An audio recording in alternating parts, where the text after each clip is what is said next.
Thank you Shashikala. ಹಾಗೆ ಇನ್ನು ರಾಖಿ ಒಂದು ಬಾಕಿ ಇದೆ, ಹಾಗೆ ಕಟ್ಬಿಡ್ತೀವಿ.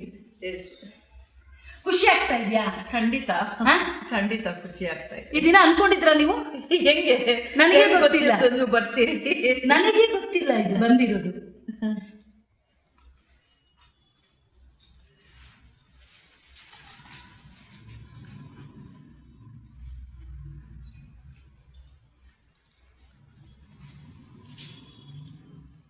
ರಾಖಿ ಹಬ್ಬ ಆಲ್ರೆಡಿ ಆಗಿದೆ, ಇರಲಿ, ಯಾವತ್ತು ಕಟ್ಟಿದ್ರು ರಾಖಿನೇ.